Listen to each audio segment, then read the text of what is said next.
ಆತ್ಮೀಯ H16 news ಅರ್ಥಾತ್ ಹೇ ಸೀತಾರಾಮಗೆ ಸ್ವಾಗತ. ನಾನು ನಿಮ್ಮವ MI ಅಥವಾ ಮಲ್ಲಪ್ಪ ಜೋತಾವರ್. ಆತ್ಮೀಯರೇ, ದಿನನಿತ್ಯದ ಕರ್ಮ ಮೊದಲದಾಗಿ ಧರ್ಮಸ್ಥಳದ್ದು ಅಂತ ಹೌದು ಸಾಕಷ್ಟು ಮಾತಾಡಿದ. ಯಾಕಂದ್ರೆ ನ್ಯಾಯನೇ ಸಿಗ್ತಾ ಇಲ್ಲ ಅಲ್ಲೇ ಅಂತ ಅನಿಸೋದೇನು ಸತ್ಯನ ಹೌದು.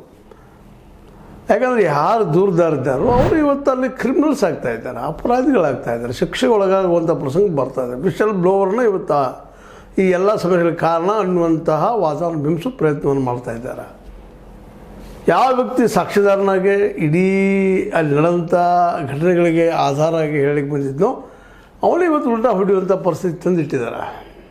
ಅದಕ್ಕೆ ಸರ್ಕಾರದ ಯಂತ್ರ SIT ಆಗಿರ್ಬೋದು, ಇನ್ನುಳಿದವರಾಗಿರ್ಬೋದು ಸಹಕಾರ ಮಾಡ್ತಾಯಿದ್ದಾರೆ. ಹೀಗಾಗಿ ಜಗದಲ್ಲಿ ಎಲ್ಲಿದು ದೂರದಾರರನ್ನೇ ಅಪರಾಧಿಯನ್ನಾಗಿ ಮಾಡಿದಂಥದ್ದು. ಒಬ್ಬರಲ್ಲ 5-6 ಜನರನ್ನು ಅಪರಾಧಿ ಮಾಡ್ತಾಯಿದ್ದಾರೆ. ಆ ನೋವನ್ನು ಉಳ್ಳಂಥ ಕುಟುಂಬಗಳನ್ನು ಇವಾಗ ಬಲಿಪಶು ಮಾಡ್ತಾಯಿದ್ದಾರೆ.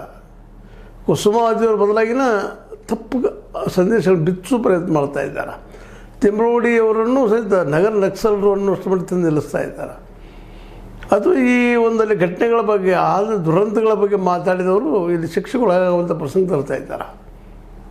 ಇದು ಮೊದಲೇ ಸಾವು ನೋವುಗಳಾಗಿದ್ದಾವೆ. ಅದೇ ಕಾರಣಕ್ಕೆ ಅಪರಿಚಿತ ಸಾವು ಎಷ್ಟೋ ಆಗಿದ್ದಾವೆ, ಹೊಸ ಸಾವುಗಳಾಗಿದ್ದಾವೆ. ಇದ್ರ ಬಗ್ಗೆ ಕೇಳಿದವರು ಅಪರಾಧಿಗಳು ಆಗಿದ್ದಾರೆ ಇವತ್ತು ಅಂದಾಗ ಈ ಯಾವಾಗ ತನಿಖೆ ಆಗೋದು? ಈಗಾಗಲೇ SIT ತನಿಖೆಯನ್ನು ಮುಗಿಸಿ ಅಂತಿಮ ವರದಿ ಕೊಡೋ ತಯಾರಿ ನಡೆಸಿದೆ ಅಂತ ಹೇಳ್ತಾ ಇದ್ದಾರೆ.